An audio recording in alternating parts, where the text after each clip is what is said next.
ser chamado João Paul Sartre, que a gente não consegue falar da nossa vida sem falar também da situação em que a gente se encontra. E a minha situação é a situação do negro brasileiro, a situação de alguém que mora numa sociedade como a nossa, que foi estruturada em cima do racismo, em cima do preconceito, e que todos os privilégios que alguém porventura vem a ter no ser que nós temos hoje, tal como ela é organizada, tem de alguma maneira essa marca do racismo, é algo que a gente vai ter que carregar e que nós vamos ter que lidar com isso. E acho que esse é o grande intuito de um evento como esse. Falando um pouco da minha vida, e também tentando fazer com que minha vida se ligue à situação que nós vivemos, eu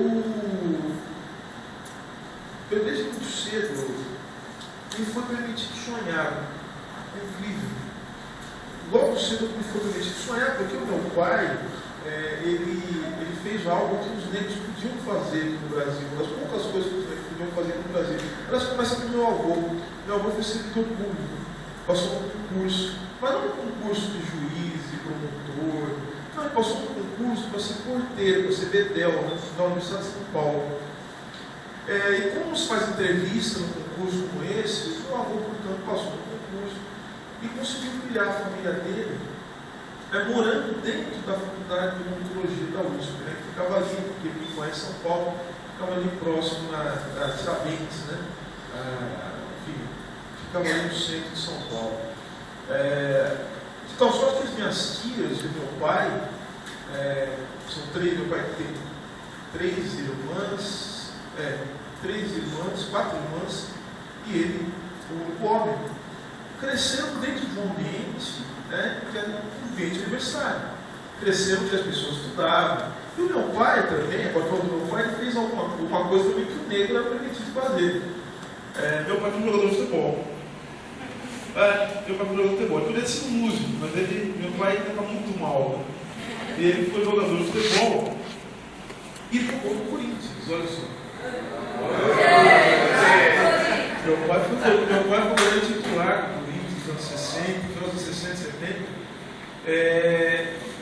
Mas meu pai jogou numa época que nem de longe goleiros negros tinham o glamour que tem hoje. Fora o fato que ele jogou num período péssimo do Corinthians. Nos anos 60 e 70 não era nada. Pois é, mas de qualquer maneira, a vida do pai no futebol foi difícil, muito difícil. Primeiro porque nós já vimos com o estigma, aqui foi dito sobre como o racismo foi sendo introjetado na nossa cultura, como a gente não consegue se livrar dessa praga, não tem que fazer muito esforço para isso.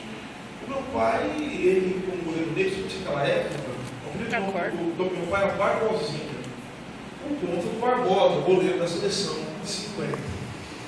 E não sei se vocês sabem disso, até 1958 se dizia que o Brasil jamais ganharia uma Copa do Mundo pelo simples fato de que o Brasil tinha muitos negros, e os negros, por natureza, são pessoas desorganizadas, pessoas que não têm senso tático. Então, até 58, de aparecer Pelé e Garrincha, muito se dizia sobre isso. Até que um pouco depois, o irmão do Nelson Rodrigues escreveu um livro, que é um clássico da sociologia, chamado Negro no Futebol Brasileiro. Esse livro tentava desmistificar um pouco essa ideia. E meu pai sofreu esse preconceito, mesmo depois de tudo que aconteceu, os goleiros negros continuaram sendo estigmatizados. Isso acabou recentemente, o goleiro, inclusive, está em atividade perdida. Ainda não acabou muito, não, porque existe esse preconceito em torno dos terroristas goleiros.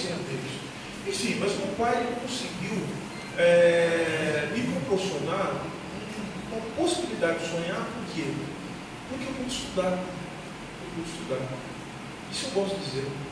Ou seja, o que eu sou hoje, e os meus títulos todos, são o resultado de um esforço individual, eu acredito que a coisa mais importante de destacar é o resultado, o que eu sou hoje, é o resultado de toda uma trajetória da minha família, do sofrimento do meu povo, todas as pessoas que lutaram para que eu pudesse chegar aqui. Eu acho que isso é o mais importante.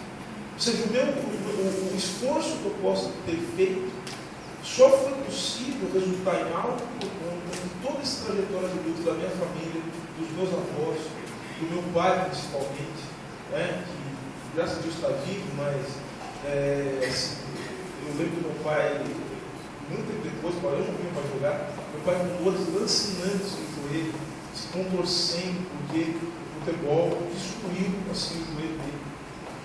Então vejo, eu sou resultado desse esforço, desse sofrimento todo da minha família. Minha mãe nunca pôde estudar, meu avô tirou ela da escola muito cedo, falou que o lugar de mulher não era na cozinha, era na costura. Ela tinha realmente de costurar. Então minha mãe, que sempre teve o sonho de aprender a tocar piano, estudar, nunca pôde. Porque o machismo também é algo a ser levado em conta mesmo. Uma sociedade racista, sexista, homofóbica, e que os preconceitos todos eles são estruturantes das nossas relações. Então vejo, eu pude estudar. Se eu pude estudar, eu pude sonhar. Desde cedo, portanto, eu sempre quis ser advogado. Não sei, acho algum problema mental, assim, de origem. E eu resolvi ser advogado. Eu sempre quis ser advogado. Sempre resolvi ser advogado. Eu quero ser advogado, eu não sabia o que era isso. E entrei na faculdade de Direito, muito cedo, eu tinha 16, 17 anos na faculdade de Direito. Me formei, eu tinha 21 anos, advogado com 21 anos estava folgando mesmo.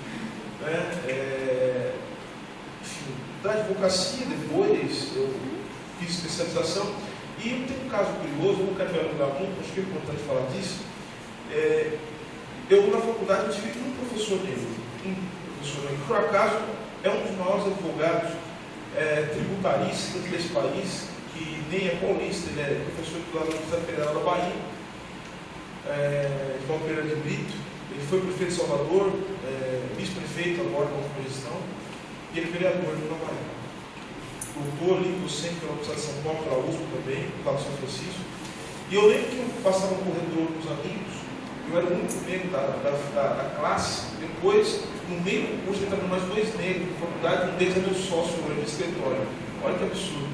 Aí eu passei na sala dele, vi a porta em cima e vi esse professor do aula. Eu lembro da reação dos meus colegas até hoje. Eles falaram assim, nossa, como é que pode um homem desse estar dando aula aqui nessa universidade? E eu olhei e eu perguntei, esse professor é professor do quê? Eles disseram, professor de Direito Tributário. Eu falei, eu não sei o que é isso, mas eu quero ser.